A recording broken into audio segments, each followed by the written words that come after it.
come on. What do you people do? You sit at home and you study? Do you have a social life? Nothing. Nothing. Did you do anything interesting this week?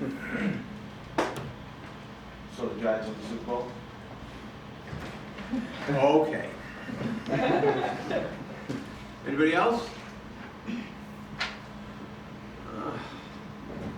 How do I convince you to have a life? I don't know how to do that. I'm sorry for you. If you're gonna make movies or make art, you gotta have something to make art about. And what you make art about is what happens to you in your life.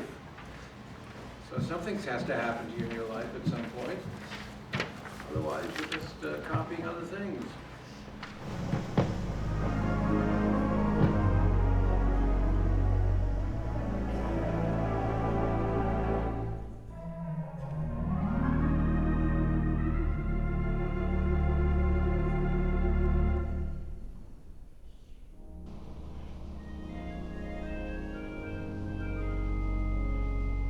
I wouldn't be a good filmmaker because I don't have much of a life to draw on. That's why I like to watch other people's movies.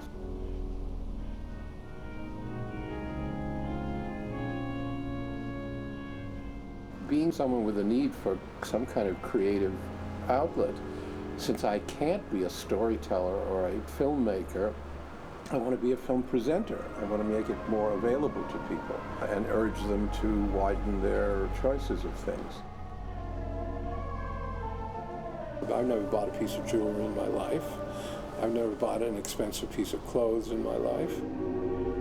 The paradox, of course, is that if a film comes along and it costs $500 and I really want it, I'll spend it. When I go to the supermarket and there's a can of soup that I want, I'll say it's 10 cents cheaper at the other market, I'll buy it there. A passion for the art form has led me to acquire ever more and more films. I can't particularly explain it, except that when you collect a few films, you're showing the same films over and over again. And so you say, gee, I wish I had a couple more. And a couple more lead to a couple more, and a couple more lead to a couple more, and pretty soon you've got 2,000 films. So I will do like this, and you will pull out. Okay, you got it. You got it. Okay, put it over by the projector.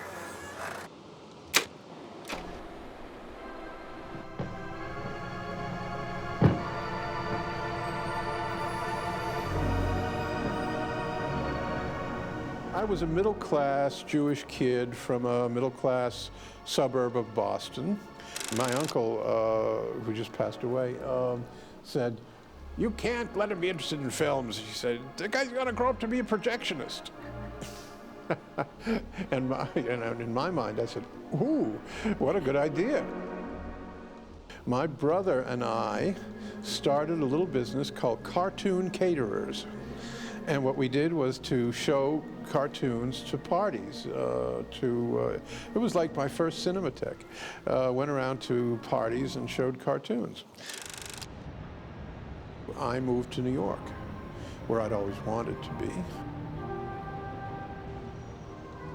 Okay, more Cinematheque. And then I met Langlois and became the head of Langlois' New York operation.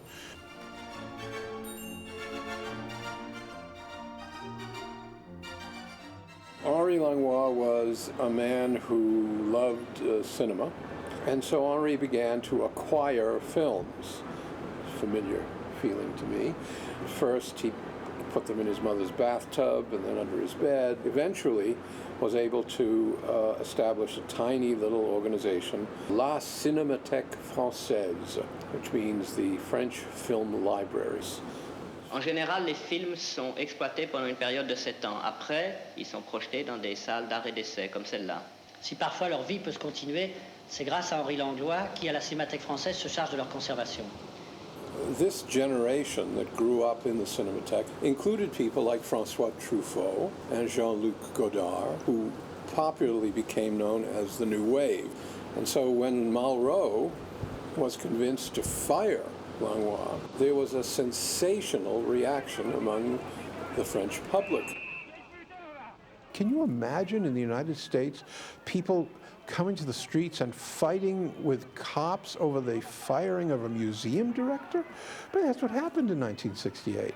And 6 months later, the revolution of '68 happened. The L'Affaire Langlois was a dress rehearsal for the big cultural revolution that happened in 1968.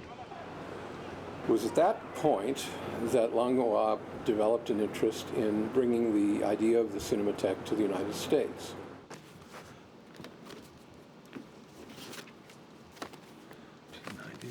Oh, this was my trip to Hollywood. Lunch with Jean Renoir and Truffaut.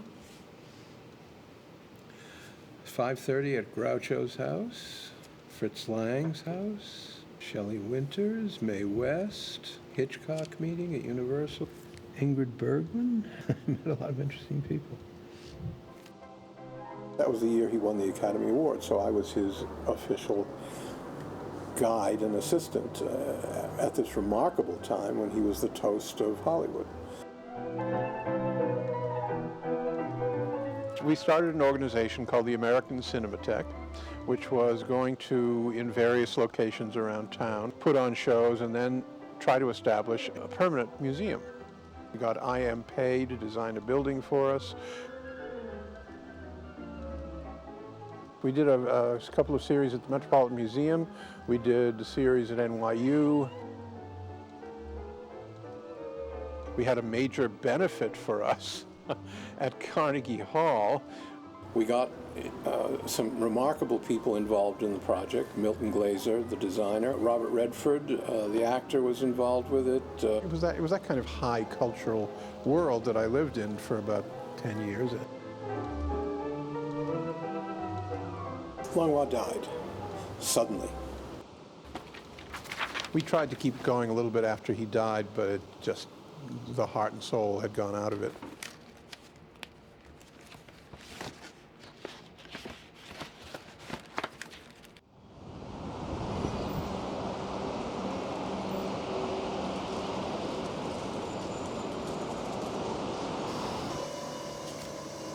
For much of the time that I've been teaching, I've had in the back of my mind this dream of doing something akin to the Cinematheque, because it's still very much needed.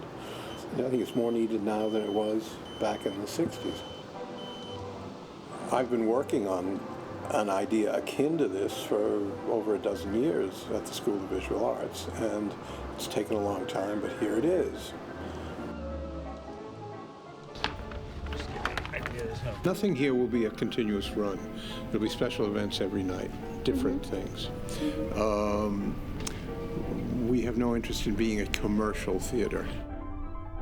I want this theater to be a reminder and an opportunity for people to see the great films in a setting in which they were meant to be seen. They were not meant to be seen on a small screen with your hand on the remote control, alone.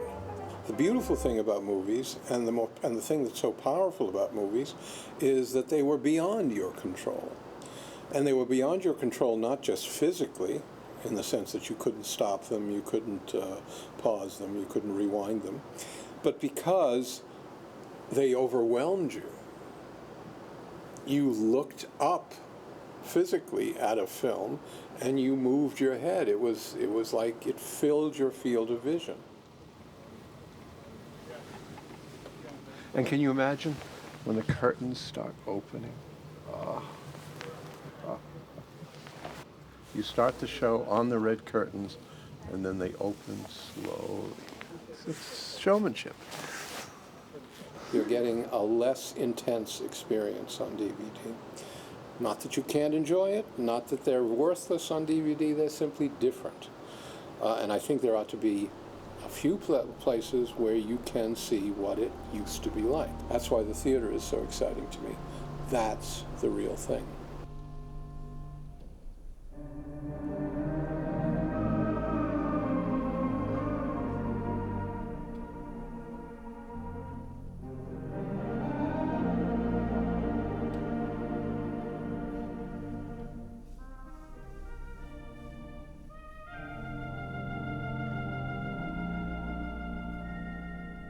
Some of you know this and some of you don't know this, but Gene's birthday is on Tuesday.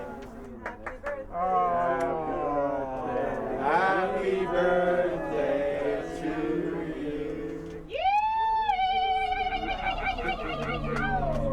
A lot of people just assume that people who are as fat as I am are fat because they're lazy or because they're careless or because they're greedy. Or it's not true. I mean, the amount of food I've eaten and the kinds of food I've eaten, if you had eaten that, you would look like you do. I don't.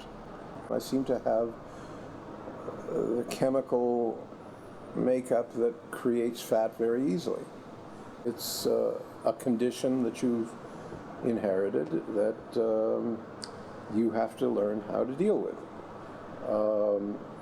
And if you don't, if you continually fight it and continually become depressed by it, you lead an unhappy life. If you compensate and you adjust and you accept what you can't change, you lead a happy life. It's fairly simple. It has made intimate personal relationships more difficult. But on the other hand, I've avoided the highs and lows of intimate personal relationship. I find it generally in art rather than real life.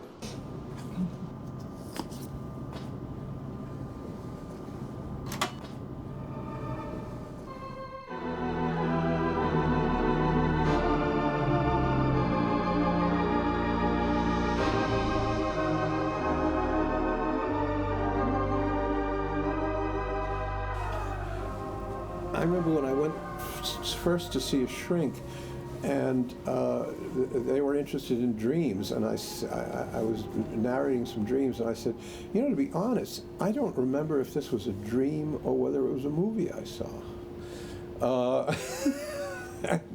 And I really didn't know the difference. I didn't quite remember whether I dreamt it or whether it was a movie, and I was remembering the movie. Like Langlois, that is my real life. That's what I love. It's what I do. And if I have any value as a human being, it's because I've been intense about doing that.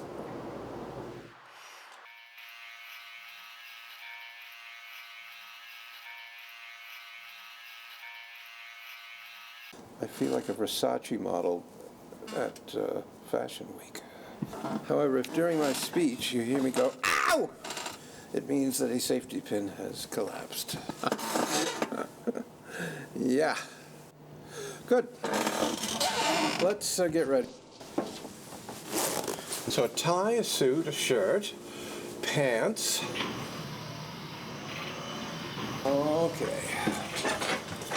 Oh, God, if everyone could be as cool as me, this world would be a wonderful place.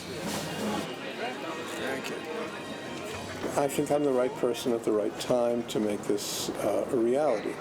And a lot of that I learned from Langlois. A lot of that. One more. Get your mugshot. Good. This is so embarrassing. I do love it.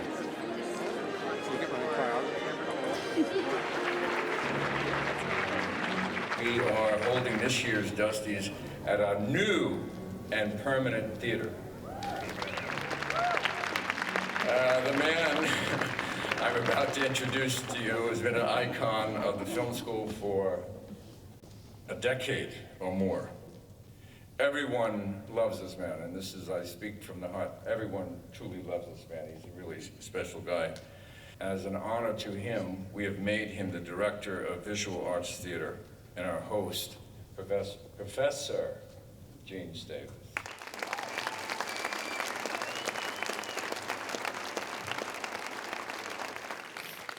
I should explain for those of you who haven't been here before that this suit is not because I'm a pretentious screwball. It's because one of my great friends and one of the men who mentored me was a man named Henri Langlois, who won the Academy Award for saving films, one of the great film archivists in the world. And when he died, God, almost 27 years ago, he left me this suit, which was made by Pierre Cardin, and it's the only chance I get to wear it.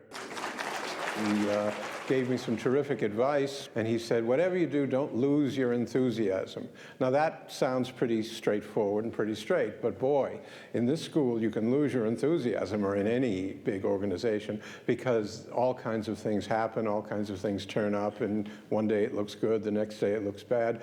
But I remembered that every time we got some bad news, and now it's really ours. For 26 years, this is going to be the home of the School of Visual Arts, and a place where our students, our faculty, and our alumni of every department can show off what they do. And it's going to be the largest cultural center south of 42nd Street in New York.